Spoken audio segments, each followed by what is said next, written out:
Hello everyone and welcome to this video on supply chain flows. So we're going to go through the definition of supply chain management and then look particularly at the flows both upstream and downstream of goods, services, finance and information. So if we first just define what we mean by supply chain management, the textbook definition is very much about the interconnections of organizations, both upstream and downstream linkages between processes that produce value in the form of goods and services. What we can take from this is a couple of key terms, that it really is about managing those interconnections. It would be a mistake to think that any given good or service is the sole product of a single operation or a single organization. Companies don't really produce products and services alone anymore. And this hasn't been true for a very long time, but there's an increasing explicit recognition of this fact. And supply chain management really is the art of managing those interconnections and managing those linkages between a usually quite long chain of organizations, companies and individuals that collaborate to produce goods and services. We can also identify that the upstream and downstream linkages are particularly important, so we need to distinguish between upstream and downstream. And also we need to focus on those processes that really produce value. So part of the organizations that form the supply chain, there will be a range of processes and activities which are internal to those organizations. They don't necessarily directly produce value. That's not really within the purview of supply chain management. We're not interested in managing each of these organizations. They are independent organizations, independent businesses that collaborate together. But where supply chain management does have to take precedence are those processes that directly produce value, that are relevant to the goods and services that are ultimately consumed by the end consumer. The smartphone industry gives us a good example of why this distinction matters. Within the smartphone industry as a whole, you have individual companies that actually act in different ways as part of different supply chains. So Samsung is a manufacturer of smartphones. They do manufacture certain components themselves, but they have lots of component partners that produce various components for their smartphones. They have lots of different raw material suppliers as well, and downstream they have retail and wholesale partners. But Samsung is also part of many other supply chains, notably part of Apple's supply chain for the iPhone. They produce various components for the iPhone. So you can see here that when we talk about supply chains, these aren't clear, distinct chains of companies competing against each other. They are, in some cases, direct competitors to companies while also being part of their own supply chain, part of their competitors' supply chains, as Samsung is. Both a direct competitor to Apple, as well as being part of Apple's supply chain. And the same thing applies to Sony and to a degree LG as well. So we are concerned with managing those processes that directly produce value rather than seeking to manage companies and become a general partner. They are partners in a very particular context only. So we can see a supply chain really should be visualized as this. So you've got particular processes within individual operations and within individual organizations that connect together in order to produce value for the end consumer.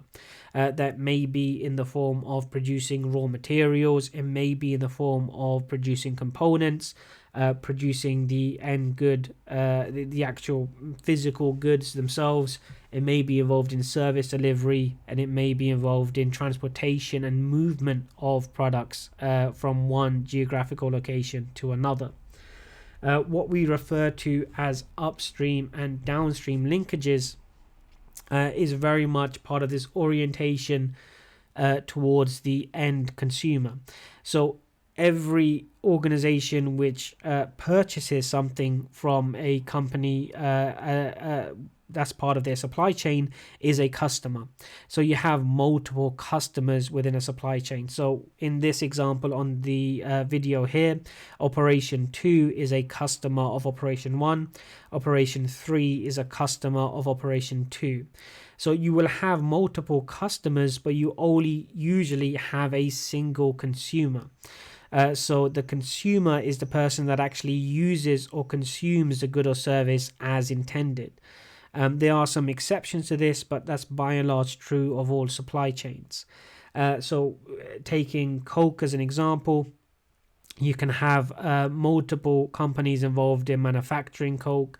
You can have a wholesaler which purchases from the manufacturer, and then you can have retailers which purchase from a wholesaler, but only one person is actually going to drink that can of Coke. So there's only one consumer of that can of Coke itself. So all supply chains are orientated towards the end consumer. So just as a river flows naturally downstream, rivers will start usually in areas of high altitude, in hillsides or mountains, and they will flow down towards sea level. So supply chains, when we talk about flows going downstream, we're talking about flows that start at the raw material stage and flow down towards the end consumer. So a downstream linkage is always orientated towards the end consumer, and naturally goods and services will flow downstream towards the end consumer, who will actually use them as intended. Things moving in reverse, so moving from the end consumer back up towards the raw material suppliers, we refer to as being orientated upstream. So that's moving back up the supply chain. So information going from operation 3 to operation 2 is information that's moving upstream. Things which are returned, so if the end consumer purchases a good, is unhappy with it and will return it back to the retailer, that's a movement that's going upstream as well. What we're going to do for the rest of this video is just take a closer look at some of these flows going both downstream and upstream. So if we start with downstream, which is going from the raw material suppliers down towards the end consumer, we can start with the obvious, which is just products and services. So products will naturally flow downstream. They go from raw materials, they may be assembled into components, that may be assembled into the finished product, and then they will move down perhaps through wholesalers and chains of retailers until they eventually end up in the hands of the people that will consume them, that will actually use them as intended. Services will also flow downstream. This isn't immediately obvious at first because services are usually created at the point where they're actually transferred to the end user. So if you think about something like a haircut, you'd think, well, how can a haircut have a supply chain? You can't partly produce a haircut. You can't transport a haircut from one place to another. You can't store a haircut in a warehouse. So haircuts don't have supply chains, you would think. But that's just the execution of the service itself. If you think about the elements which are needed for that service to be executed, they very much do have supply chains. That can be the chairs you sit on, the mirrors that are used, the scissors and the trimmers, the hair dye, all of those physical elements of that service which are necessary for that service to be executed. A hairdresser who doesn't have any hair cutting equipment, doesn't have any scissors or combs or machine or trimmers, cannot execute the service of hair cutting, of hairdressing. So even services very much do have physical components, and those physical components very much do have supply chains. As well as this, some services may not be executed in storage, but they can sometimes very much have supply chains in how they're packaged and sold. So if you think, for example, about something like Xbox Live or PlayStation Plus subscriptions, this is a service. You're not walking away with anything physical, you're not leaving with a product or a good. It is very much a service. You get time limited access to online servers, and you get to play certain games or multiplayer access for a certain period of time. But if you think about the service, which is generated at, let's say, Sony, in the case of PlayStation Plus subscriptions, it's packaged up and sold. So the service isn't executed, but the right to execute that service are sold typically from Sony in the form of gift subscriptions or subscription cards to major high street retailers or online retailers. So you can purchase a PlayStation Plus subscription not just directly from Sony, but through Amazon or through Argus or through other high street retailers, WH Smith's I believe as well.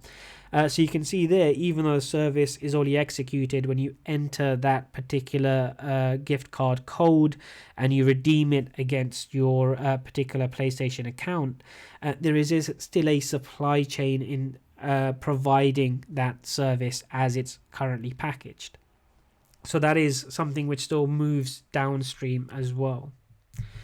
As well as products and services, we have things like delivery information. This may sound very prosaic, but this is information which does need to efficiently and effectively move downstream in a timely manner. So information about things that are happening upstream, about whether there are any production shortages, there are any material shortages, any logistics issues, when companies can expect deliveries. All of this information has to be moved downstream, and that also requires management as well. So that is very much still a factor when it comes to supply chain management. As well as that kind of operational information, we also need information about the products and services to effectively move downstream also. We can see this of particular importance when it comes to communication with the end user. Or the consumer, the end consumer rather. Smartphones again provide a useful example for us. We can see that the information about the smartphone, which is generated by the manufacturer, needs to be effectively communicated to the end consumer in order to prompt sales. Now, the manufacturers can do this directly through the form of direct advertising, so TV advertising, online advertising, to inform the consumers in the marketplace about their new product. But since most consumers access smartphones through other retail channels, either through retailers such as Carphone Warehouse or online retailers such as Play.com, or through their mobile networks like EE, O2, 3, Vodafone, and so on. So information about the products and services that are being offered needs to effectively move downstream. It needs to move through wholesalers and retailers and end up being communicated effectively to the end consumer. Relying upon manufacturers, which may have very limited contact with the marketplace, really isn't sufficient, and that information has to be accurately conveyed. There has to be obviously tailoring and localization where appropriate, but by and large it is an important function of supply chain management to make sure that crucial information gets delivered to the marketplace in a form that is appropriate. The last element that we need to examine about downstream flows really is payment requests and extensions of credit. So the business world in almost every industry very much runs on credit. You can think of it as the fuel or the petrol of supply chains and businesses. So when raw material suppliers deliver their raw materials to a manufacturer, it's very, very common, exceedingly common, for the payment to be made on a credit basis. When retailers take stock from their wholesalers or suppliers or manufacturers, again, it's very, very common for those shipments to be made on credit as well. And then it's only when payment is made by the end consumer do we see that cascading back upstream. This should also shed light on why the credit crunch of 2012 and various other financial crises or mini crises since then can have such a devastating effect. Supply chains that run on credit, that require credit to function, can quickly become paralyzed if credit is not extended. If we just take the example of news agents and convenience stores typically take most of their stock on credit. So newspapers, for example, themselves are usually taken on credit, and there's usually a returns program of some degree. So newspapers are sold by the news agents, and those that are sold are actually paid for after the fact. So for a convenience store or a news agent to actually pay up front for all of their stock, which in some cases may be sold quickly in the form of newspapers, in other cases may be sold far more slowly, represents a significant change in how that operation functions, a significant change in how the business model functions as well. So payment requests and credit moving downstream and actually being extended is very much a critical part of how supply chains need to function. Right, so if we take that and now move our attention back upstream. So just as a reminder, we were discussing things moving downstream towards the end consumer. So that's all the way from raw material suppliers all the way down to the person who's actually going to be using the good or service as intended. And now we look at flows which occur upstream, so in the reverse direction, so moving from the end consumer all the way back up to the raw material stage. So if we look at some of our upstream linkages here, and we start with order information. So again, this may sound obvious, but if order information doesn't efficiently or effectively move upstream, the supply chain is going to experience significant problems. So order information may move upstream quite smoothly from one linkage to the next, but it has to move effectively all the way up to the raw material suppliers. Otherwise, you're going to experience inconsistencies in supply and potentially something like the bullwhip effect, which is where information isn't really translated effectively and leads to over or under supply coming down the chain.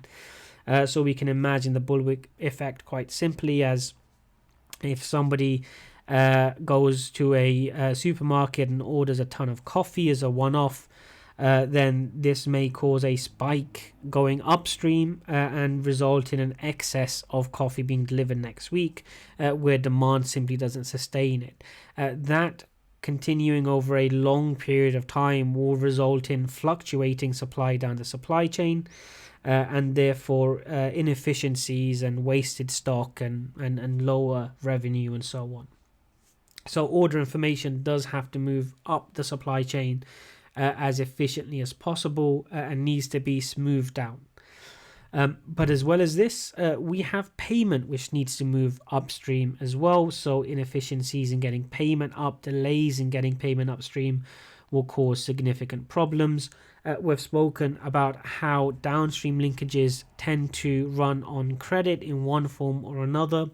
Not always, but surprisingly often. So payment really has to cascade upstream in order to keep the supply chain functioning. So credit and payment are two sides of the same coin. But we also need market information as well to make its way upstream efficiently.